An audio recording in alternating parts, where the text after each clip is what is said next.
Marathon commentary, simple English version. Good morning, and welcome to the very last day of fun here in Beijing at the 2015 World Championships. It feels like just 5 minutes ago that we were sitting here saying hello to you for the men's marathon race on the first Saturday morning. We've had 8 days full of exciting sports, and we've got some really cool track races coming up for you tonight. But right now, we're talking to you at just after 7:27 in the morning local time, and we are really looking forward to the women's marathon race. Then everyone will take a break and we'll come back for the last of the track races, the men's and women's 4x4 relay, the women's 5,000-meter race, and the men's 1,500-meter race. Some great final races are coming tonight. And we have a really interesting marathon here this morning. We have the usual group of world-class runners from Ethiopia and Kenya. There's Edna Kiplagat, who has won this race twice before and is going for her third win here in Beijing. There will be many people who want to stop her, but it would be quite an amazing thing to do. Actually, if you remember back to the women's marathon in Moscow, there's Chepkesha just warming up. The marathon in Moscow was one of the best races. In Russia, when a certain Italian runner named Valeria Stranio took the lead after about 7 or 8 kilometers and left everybody behind except for Edna Kiplagat.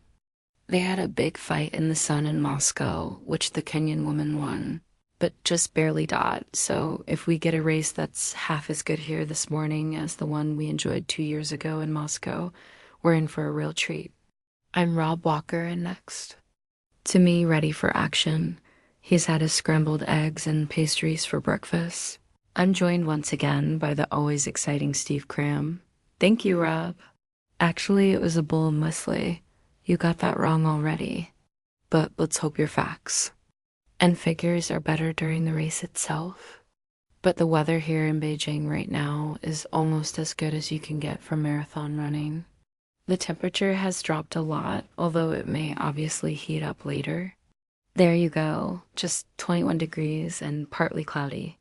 Perfect really for marathon running, which is a godsend for the women. Most of the walks before this had pretty tough weather conditions, really. But here in Beijing now, I would say that most of these women would be very, very happy with the temperature right now. It might creep up.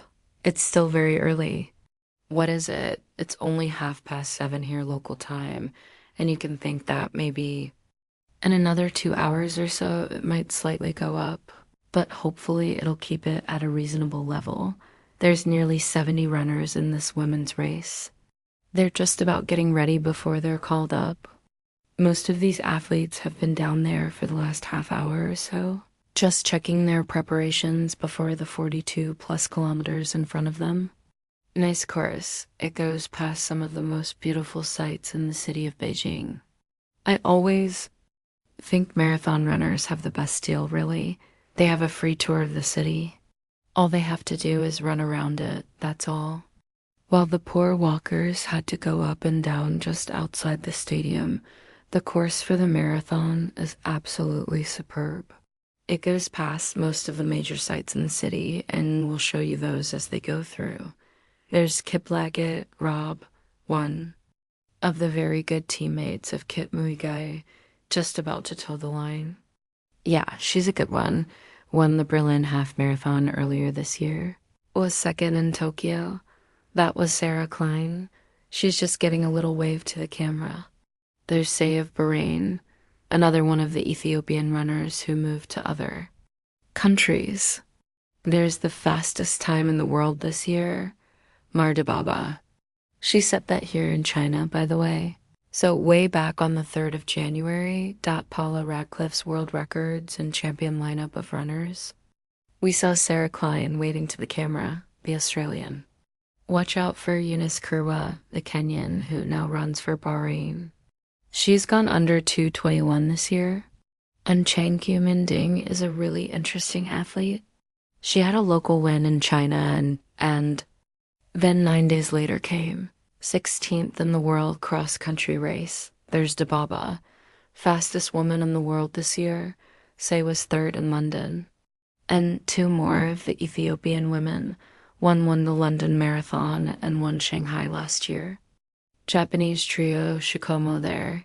She was 11th in New York a couple of years ago. Had a pretty good run in the London Olympic Marathon a little while ago. The two Korean women are useful athletes, and it'll be really interesting to see how the athletes who are used to humidity handle it here and whether they get any advantage. Guo Kim from People's Republic of Korea ran 2:27, and Haesung Kim also ran 2:27. Then heading down towards the last list, we have Carriao. She's got a season's best of 2:40, might struggle a little bit. And then three American women, the best of whom is Brera with 2 hours, 28 minutes and 1 second. Her lifetime best dot, so it could get very hot and sticky, although at the moment it's pretty cool. And if we remember back to the men's race, we had some serious talent there. Dennis Kimetto, the current world record holder, had to drop out. Wilson Kipsang, Olympic bronze medalist from London and former world record holder, he too had to drop out. There were some major casualties last Saturday, and it turned out to be a 19-year-old Eritrean named Germe Gebrselassie, not that one, a new one, who took victory in the men's race, the youngest ever world championship marathon winner. There's Tufa just in the foreground there.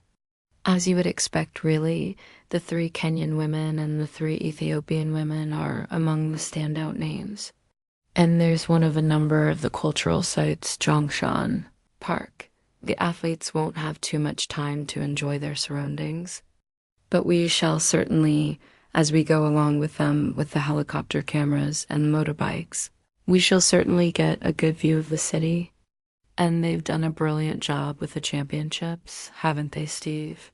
The city has shown its finest colors here. It's been exciting, good atmosphere in the stadium. It's been a great 9 days. Yeah, it's been absolutely fantastic, actually. Incredibly well organized, and to be honest, the crowds here have really enjoyed their athletics. There have been some massive crowds in the stadium. Yes, there's the reigning champion. Sorry, not the reigning. That's Kurwa of Bahrain. They're trying to shuffle the athletes around into their team positions here, which is a bit awkward. Some of them just want to be at the back, but they're trying to force them to be in certain team positions. So they're being delayed a little bit at the start here. But yeah, as I said, the actual city itself has been fantastic. They've opened their hearts to this championships, and the crowds have been absolutely wonderful. They really appreciate it. They've clapped and enjoyed all the athletics in the stadium, and there have been some big crowds here, really big crowds in the Olympic Stadium.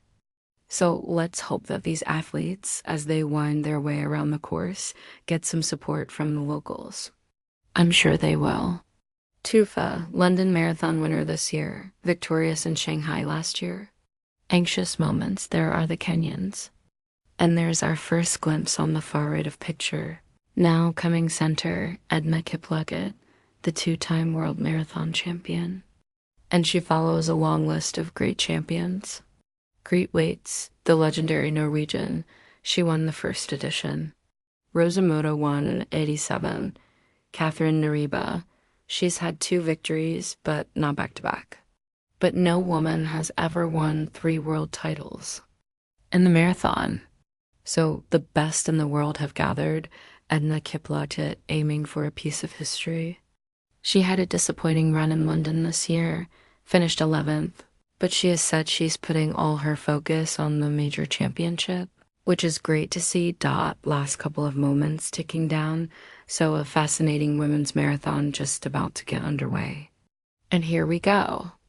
The 2015 Women's World Championship Marathon is underway, and we shall be thrilled with all the twists and turns of drama, the role the humidity and heat will play towards the later stages of the race.